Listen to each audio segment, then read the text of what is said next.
Welcome to the Disability and Industrial Society podcast. My name is Mike Mantin, and I'm here with George Brinley Evans. George, thank you so much for joining us. If you'd like to say a little bit about where you grew up and which colliery you worked in. Well, I was born in Dyffryn Cellwyn in 1925, and I worked in Ontry number 3 colliery, but everybody called it Banwyn colliery. When I signed on in Banwyn colliery, there were 1,200 men working in Banwyn colliery. Now, you met with an accident. How old were you when you had that accident? 1961, so I'd be 34, I think it was. And then you went on to have quite a long career afterwards. Yes, I went to a training centre in Cardiff, in Western Avenue, and my first important job really was weighing in the coins for the trainees of the Royal Mint. They were half-penny pieces with a sailing boat on the back. Fantastic. Thank you, George. Now, I don't know, it must have been in the 1950s, and we had Dr. David Aubrey Thomas. Have you come across that name? Yes, yeah. Now, we opened a clinic in our village, where we didn't have to go to, you could have x-rays, you could have heat treatment, everything without traveling. Anyway, this particular day, my mother called me and she said, George, John, Dr. Thomas's son-in-law is here and he's very worried. The Bronwyn, Dr. Thomas's daughter, is expecting a baby and she's quite ill, but she's been taken into hospital. But the doctor has been called to Ontry number 1 colliery and he's down there tending to somebody that's injured. Wow. So I said, I'll take him down now, because John didn't know nothing about collieries. So I drove him down in the car. I went into the lamp room. Wow. And they said, listen now, don't bother now, the doctor's busy, George, we can't be bothered with you now. WS's leg had been swept under the coal with a cutting machine and taken his leg straight. I said, I don't want him now. I said, I just want you to let him know that Branwyn is all right, she's in hospital. Because he knew she was ill, right over the head. And years after, Dr. Thomas told me exactly what had happened. Now, a coal cutting machine, but you've seen a chainsaw, haven't you? Yes. When you think of something much bigger. And the spikes had gone into WS's legs. Oof. Taking him in, and they had to turn the power off, Yeah. crank it out by hand, put the spikes back in the hole that they had made, and he had to have his leg amputated, of course. This is the attitude people had then, see, because Dr. Thomas, he opened the surgery that night, he was still, after being underground all day. In the 30s, if somebody was injured and not too badly injured, they take him home on the back of an horse. Put him up on a horse's back and take him home. Yeah. Or they take him home on a stretcher. But if he was dead, they'd carry him up here. When he was carried down here, they'd still put his cap over his face. Yeah. Not for him to be embarrassed with people gawping at him, Yeah. So they'd sort of walk him through the town. Right, through the village here, and everybody knew everybody. Yeah. So they'd know pretty quickly who had died. Yeah, and there was one very comical story they used to say about one chap.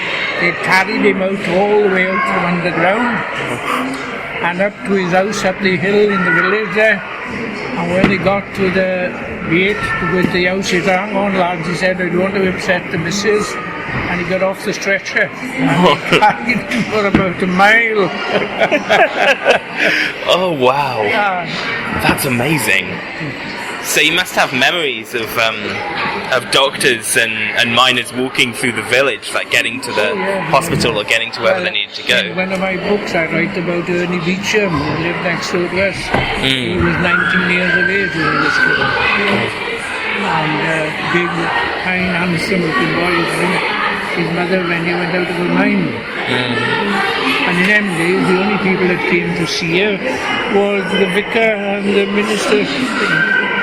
Yeah. There was no other.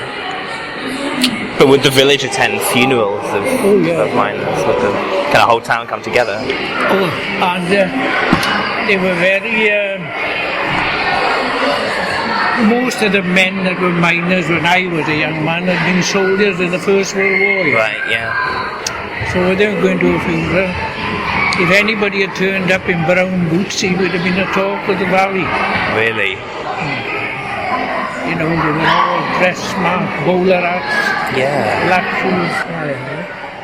We've got a few artifacts in the cases, including a mobile ambulance that we found when we were looking at the pit. And St. John's ambulance was a big thing, see.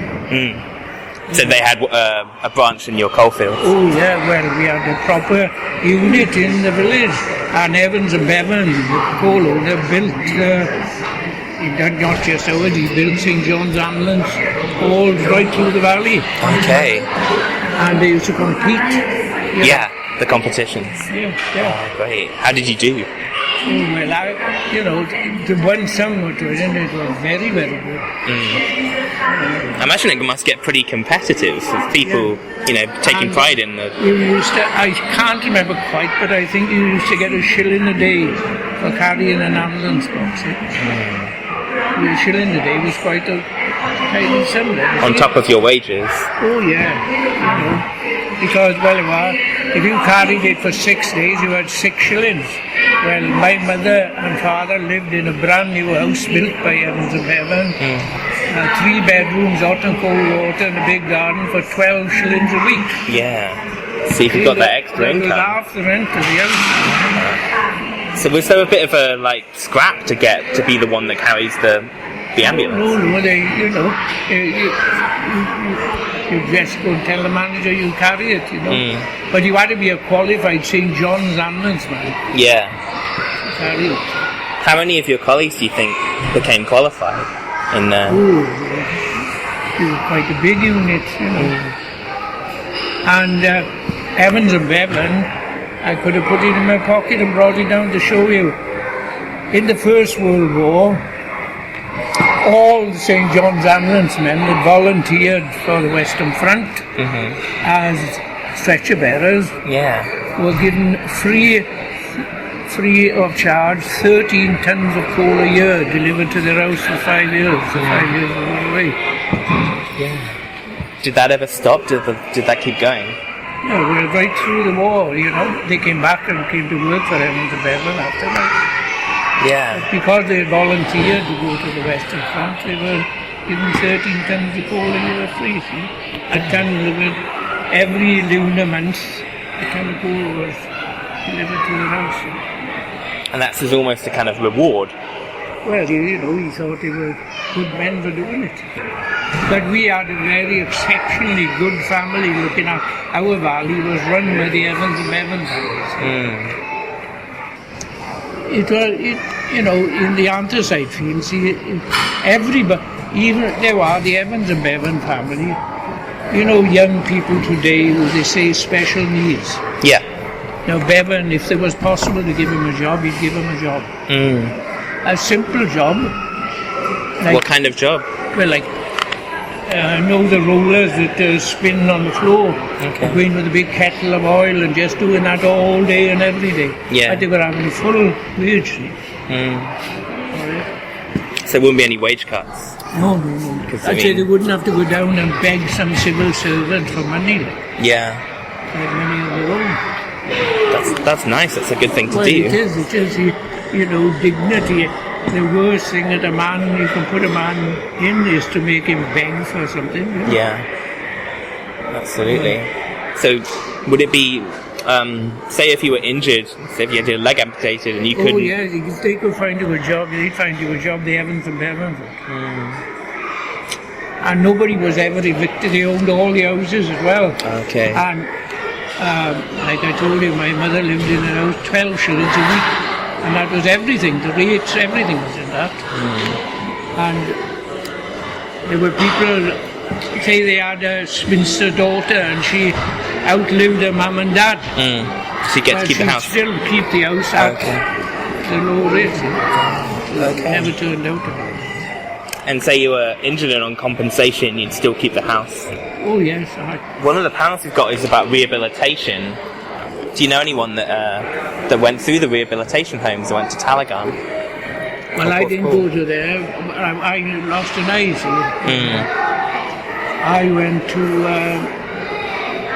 went to Cardiff to Western Avenue to be retrained. Okay. As an engineer and storekeeper. 16 of us were living in a house. Mrs. McMahon was the landlady, one of the big houses in Cathedral Road, you know. And our rent for full board and lodge was £3.10 a week. And it was good lodge. Yeah. And that was reasonable. That's pretty reasonable. It was very good. And I'd quite like a house for £3.10 a week now, but but anyway, because you had breakfast and evening meal, see? Yeah. You know. Yeah. So you get pretty much taken care of. Yeah. And anyway,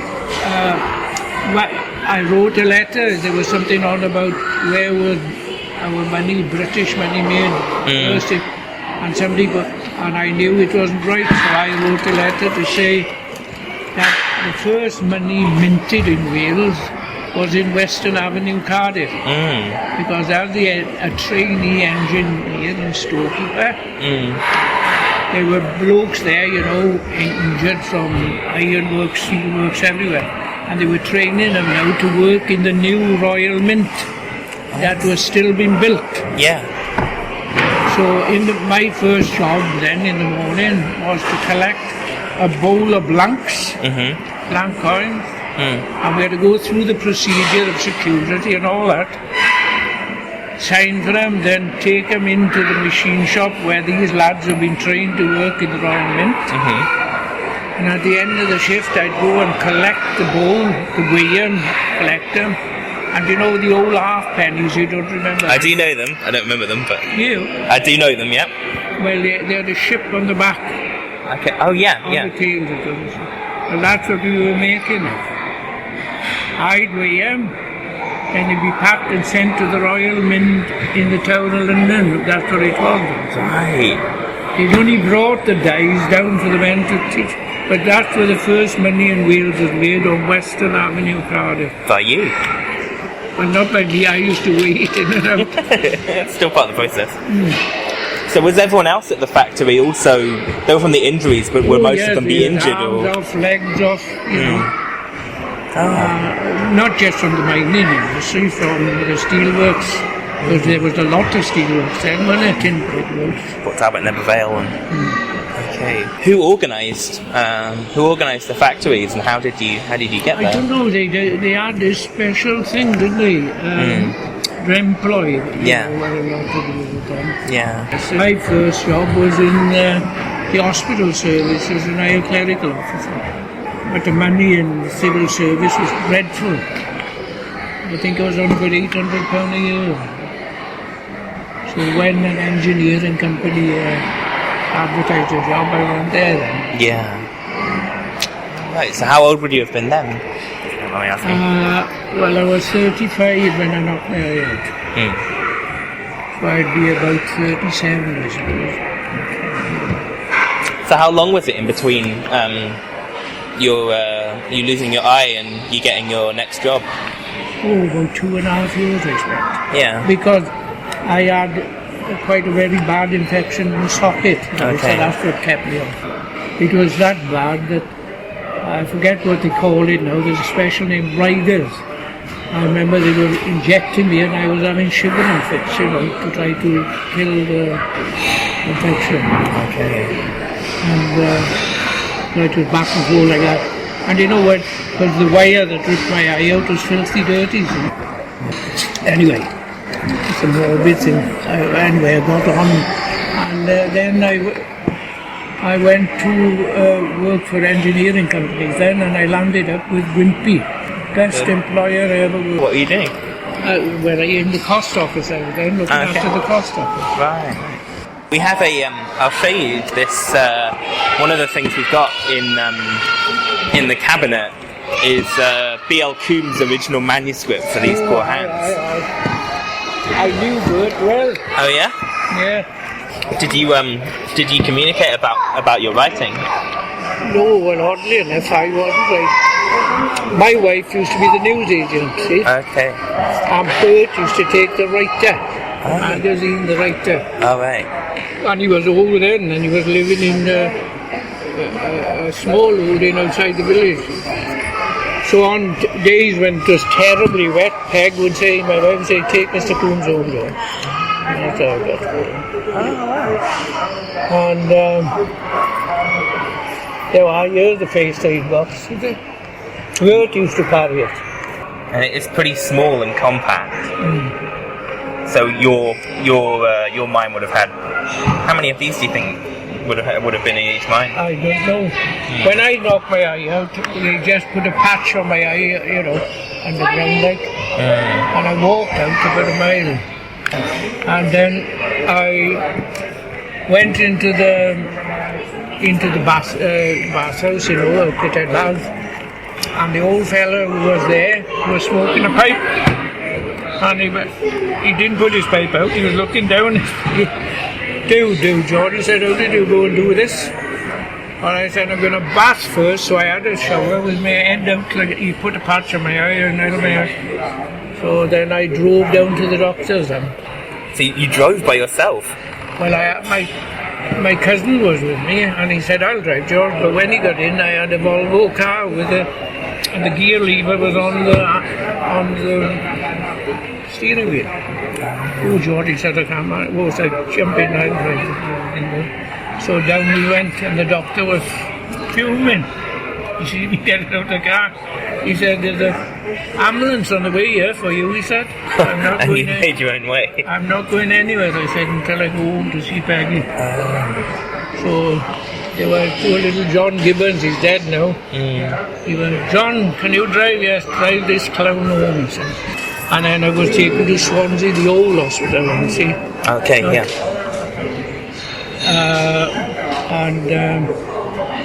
They sold both my eyes up then, because they'd done whatever they had to the India and sold both. And there we are. But by the time I got there, my national health was in full swing.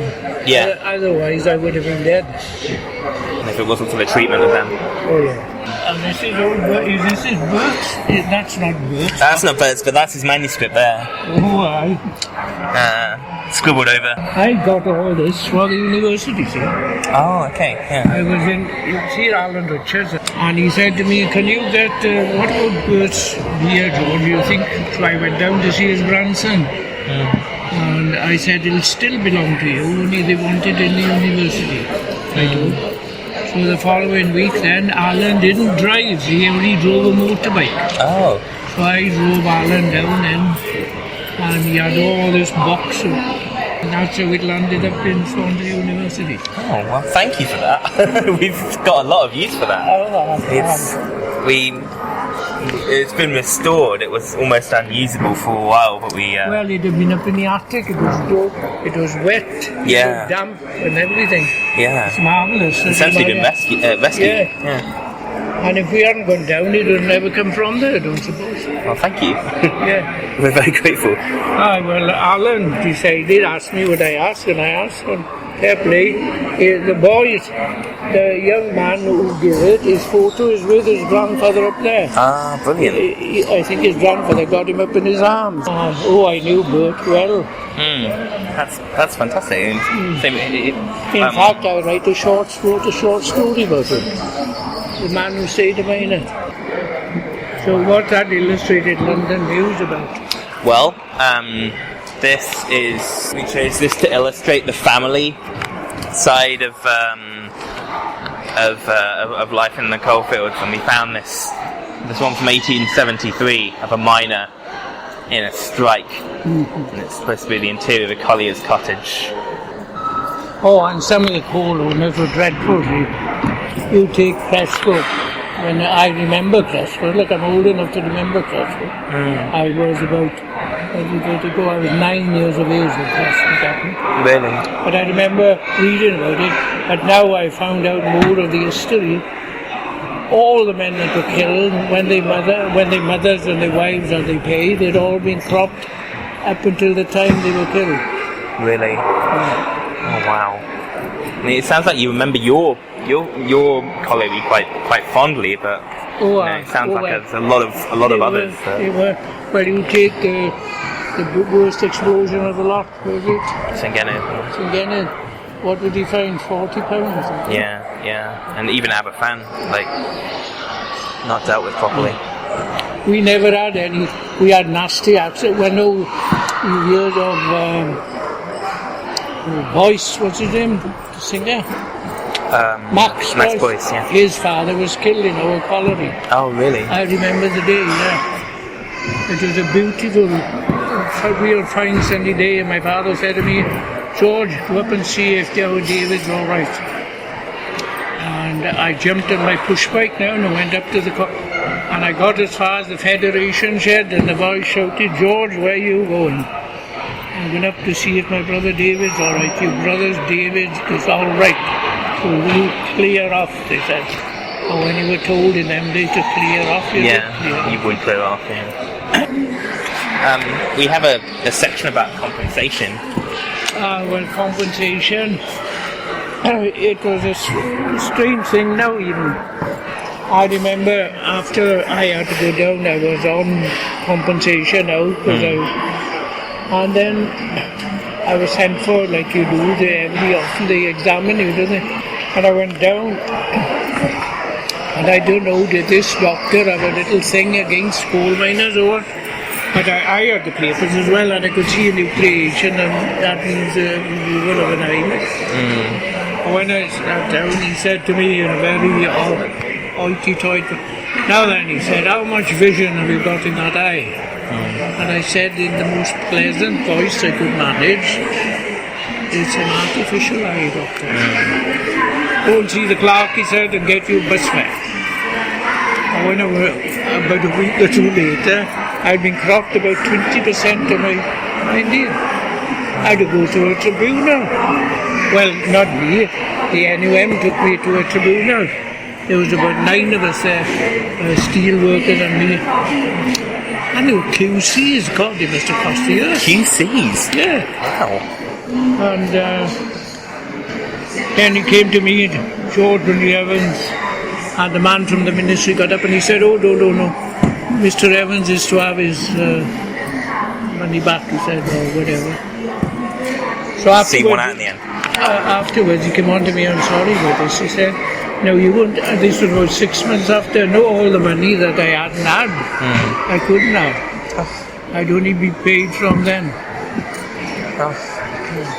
Did you go to the union? Did the Fed do anything? Oh well, no, that was it. That was the settlement. You know, there's always been that little, not normal. It's just one person that likes to show their authority.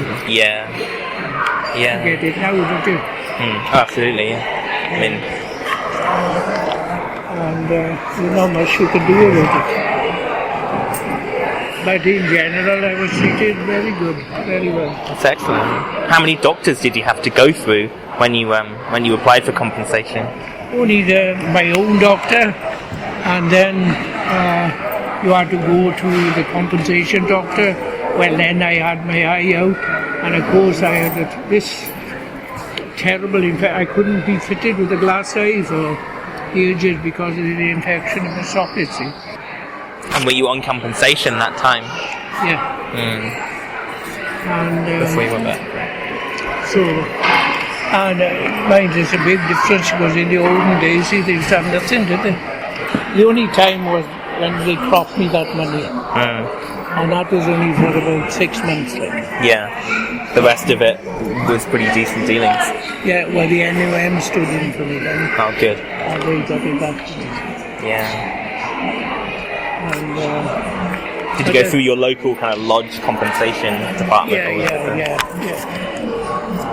But now, mind, the one thing that I noticed about the NUM, which I find, I went to Wimpy, I told you. And I was, now everybody, people used to say, if they know you belong to a trade union, they'll sack you. well, everybody knew that I belonged to the NUM. Yeah. Even the directors, because I used to take my work to him every Thursday to go with it. Yeah. And now when I retired, they send me a keep in touch letter every year. Is there anything you want, George? Now, the only thing I feel about the NUM that I find is lacking, and maybe they haven't got the money. Now, I know people like Jeff Camden to work like a dog all his life. Nobody ever went near him, and he didn't have a family, you know what I mean? And he was a good union member. Always paid his whack. Very rare lost a shift. But and it was either or.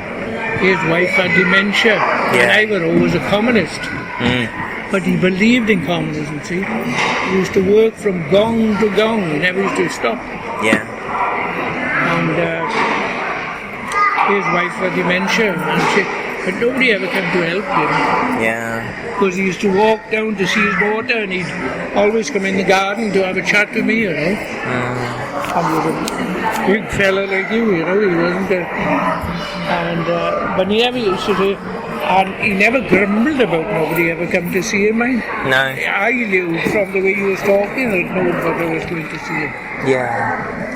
And, you know, as opposed to Wimpy, you know. But you were treated quite, you know, as a member of the family. Oh yeah. And that's where I retired. Sounds like a good last working place. Sounds very positive. Yeah. And I had written a few, just that one thing, and that Georgie whatever, boys and ghosts. And I went to the Dam from there on, you know. And then I landed up having 3 books for myself. Because he told what do you see in this class? They used to give them all books to read, you know, and following week they criticised them. So he told me, he said, you didn't tell me you'd been published. I said, only one shot, never mind a bugger. He said, I said, don't, listen now, I said, I couldn't stand these criticising me. But he copied it out, and thankfully they all liked it. When did you first get interested in writing stories? When I knocked my eye out. I never had time to watch television before. I was home with Peg, and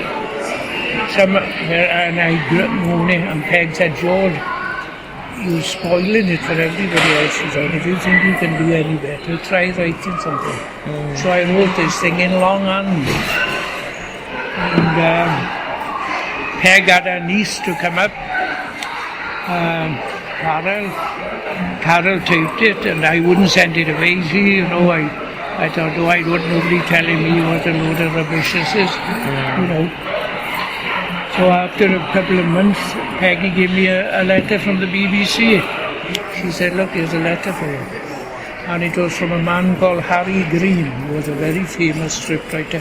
He used to do Z-Cars. Yeah. Remember Z-Cars? I do know it. The reason I know it is because my dad's an Everton fan, and that's the theme of Everton. Theme from Z-Cars. Well, it was Z-Cars and Dr. Finney's casebook. Yeah. So he wrote in the letter, he said, will you please come up to London? So I went up. And I met, I'd never been in such a big building before in my life. It was the new BBC building, you know, the one with the round front. Yeah.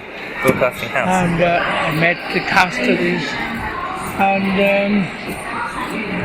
anyway, George, he said, and the story I'd written a drama about underground. And television then was in black and white.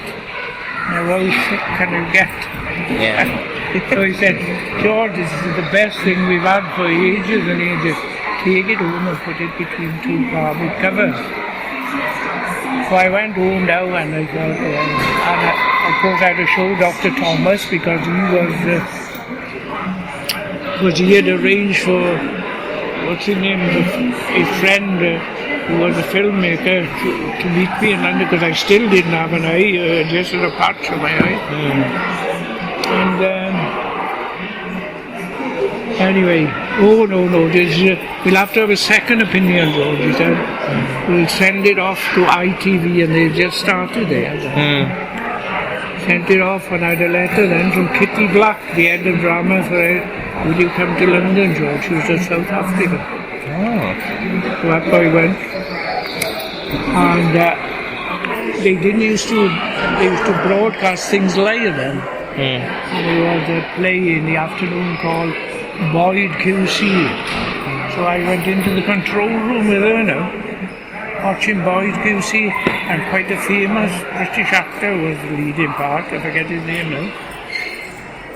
And language, we're using worse language than was underground. Yeah. The actors couldn't hear it, right? Only inside this room. And